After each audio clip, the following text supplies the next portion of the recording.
What the hell did I just watch?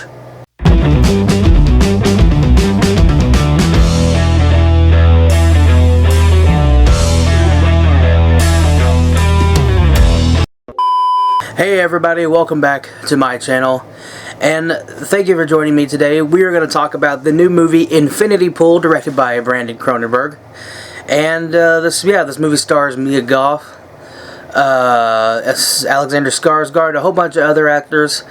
Yeah, let's just get right into it. So what did I think about the movie as a whole? Well, it's very well edited, well acted, and a lot of great gore. I think what we saw was the R-rated cut, because I believe this movie has an NC-17 cut, or at least overseas it does, but we have to cut it down here in America. So we got the cut down cut. So I only imagine what this NC-17 cut must look like, because this movie is all kinds of fucked. I guess I'll start off with the actors. Like I said, you got Alexander Skarsgård. He plays the role of James. You have Mia Goth. She and her husband, they are vacationing on this island.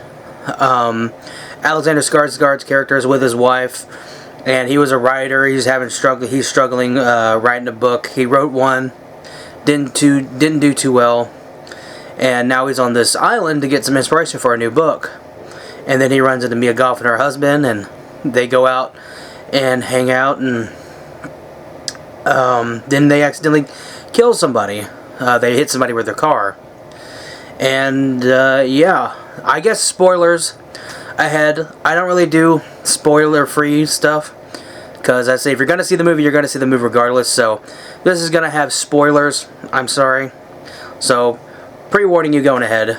So they accidentally hit a guy with their car, and they get arrested by the cops, questioned and everything, and then they're given an option to be executed for real, or to be cloned by fucking magic.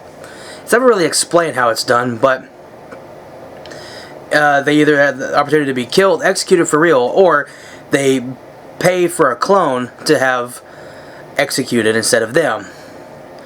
And so Alexander Skarsgård pays his girlfriend. She's rich, so she pays for him to get a clone. And yeah, the kid from the family of the guy they killed, the kid stabs the guy and guts him right in front of him. Like, it's pretty brutal. We only see a little bit of the aftermath, the blood come out, and the blood effects of this movie. It's like fake. I wouldn't say obviously fake, but it's not like real blood. It's made to look like very bright and vivid, and it's supposed to stand out, which I think is great. I like the blood. It really matches this movie. But yeah, Alexander Skarsgård sees his clone get killed, and his clone, he has the same memories and the same feelings. It's almost like another person. Like, it has like multiplicity, kind of, in a sense. But so yeah, he gets the clone killed, and they decide to leave, but he can't find his passport, and it's so he's like stuck on this island, and his girlfriend's there. And Mia Goth, her character, finds him and takes him over to her place, and they, yeah, they kind of indoctrinate him into the society of people, these billionaires, that they live there. They kind of bring him in. These are people that have killed somebody, or they've done bad stuff that was deemed too bad in the eyes of the law. And yeah, they've all been re-cloned and stuff like that. And these are just awful, fucked up people. And like I said, all well acted, well casted. The movie has such, like, from the start, like, you open up and it's like a minute long of just black, and you're like, when I watched this movie, I was like, wait, is the movie messed up, or is it going to be a jump scare? Like, I was anticipating a jump scare, because it was just like a full minute of black in the theater. And then you see her you see the her open up the window and everything, and you know, we kind of start the movie. But the movie from the beginning had like a sense of dread, like a sense of unease, and it wasn't like, oh, it's not, they're all happy-go-lucky and everything, and then it gets bad. Now, from the start, it's like kind of, I don't know, it's just weird. This movie is very graphic. There's a lot of very graphic death scenes. Like I said, the scene with the kid stabbing the guy, like, just stabs him. I'm sure it was longer in the NC-17 cut. There's a couple scenes where they're having very extreme graphic sex, and there's the orgy scenes and everything, and very much not a family movie. Like, this is not an introduction into horror. This is you've been a fan of horror, watch something that's going to be fucking horrendous and awful. And yeah, it's pretty graphic. But I say that to say that the movie, like I said, it's well done. Brandon Cronenberg, he's a. I haven't seen Possessor. Apparently, he did Possessor. I had no idea. Like I said, I didn't know anything about this movie going in. I didn't watch a trailer. The only thing I saw, and I've talked about, the only thing I saw about the movie was the little ad, like 5-second, 10-second ads that pop up on YouTube, and then it'll like go into a video. That's it. Other than that, I didn't really watch. But even that, I didn't really care to. I didn't really watch those. I didn't look up a trailer. Didn't look up a synopsis. Even when I paid for the tickets, I didn't even look at the synopsis. I just wanted to watch it, go in blind. No idea they were going to talk. It was going to be clones. I knew it was going to be pretty graphic. I knew the name Cronenberg. It was going to be very gory, or there was going to be a lot of body horror, and there is. Somebody gets cut in half. Alexander Skarsgård, at some point in the movie, fights a clone with his bare hands, and just beats the clone so bad, like it break. Like you see where he's punching it, cutting to him, and he's punching the clone, and you see his face split open, like his eyes like separate from his head. Like it is like it is extremely graphic. Like I mean, I haven't watched very many horror movies in the theaters. Like I said, it wasn't until this whole channel was about watching horror movies and stuff like that, and I haven't really talked about a horror, other than I think I've talked about a couple ones that I've seen, but I don't think I've ever, except for no, I don't even think I think it's not really a horror movie. I think it's more of an action comedy than it is a horror movie. From Dusk Till Dawn, I talk about that, and that's a fun movie. If you've never seen From Dusk Till Dawn, definitely recommend checking that out. But that was the whole point of this channel, was to start watching horror movies and stuff like that. And so I haven't seen very many in theaters. The last one I saw, the last real good, actual good one, I wouldn't count Forever Purge as a horror movie. I would say the last one I saw was probably, what's it called? A Quiet Place 2. That was the last horror movie that I saw in theaters.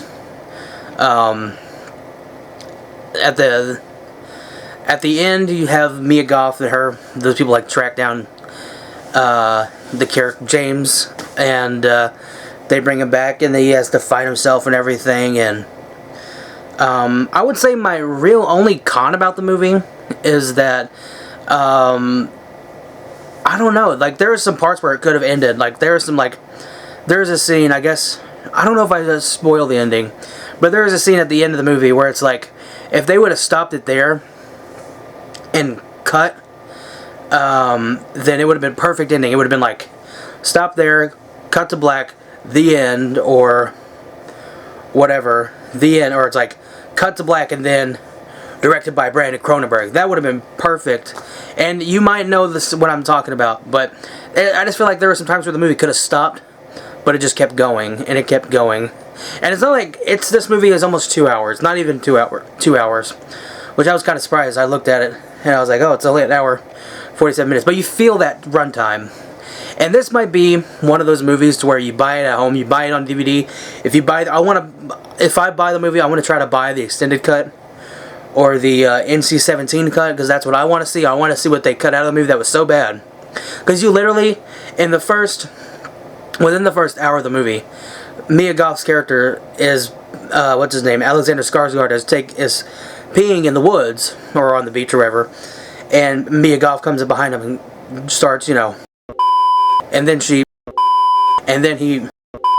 and so they left that in the movie, but they cut out a bunch of stuff. So I'm curious to see what they cut out. So I will definitely be buying this when it comes out on physical media. I'll definitely be buying this, looking for an extended cut of it to watch it. But I think it might be a different watch at home. Like in the theater, it wasn't too bad. Like I was still engaged, but I felt the runtime of it very much so.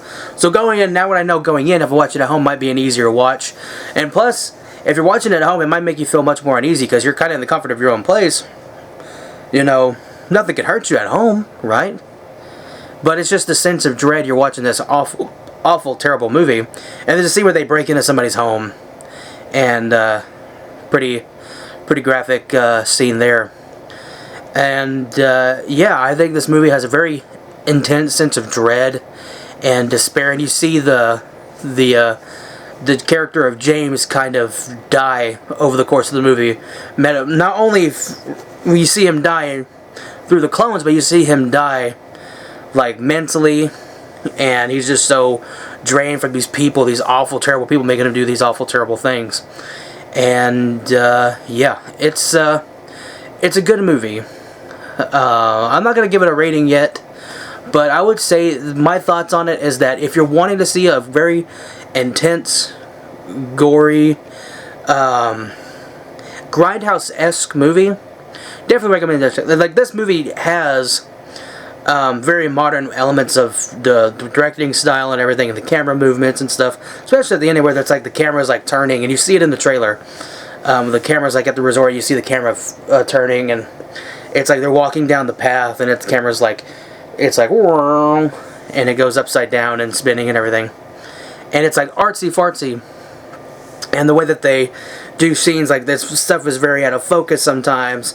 And you like see close-ups of like their neck. Because he talks about, Mia Goth's husband talks about how he's going to slit open his throat and everything. So you see like close-ups of the throat. And yeah, I was impressed, disgusted, and I would say impressed by the movie. Like I said, never seen any other Brandon Cronenberg's other work. I guess now I gotta check out Possessor, so that'll be another Blu-ray buy that I have to get. But yeah, definitely recommend checking out this movie if you want to see that stuff. And yeah, so go check out Infinity Pool. It's out in theaters near you. Like, it's yeah, if you're a real horror fan, I think you might like it. But that's all I have for you today, guys. Thank you for watching. Hope you enjoyed this video, my thoughts on Infinity Pool. And yeah, go check out my socials, Instagram, Twitter, do all that fun stuff. Also check out the movie review podcast. The Hellboy review, the Hellboy 2004 review just went out today, as I'm filming this. Today is the 2nd. So yeah, go check that out. Comment, let me know your thoughts on it, and thank you guys for watching, and I'll see you in the next one.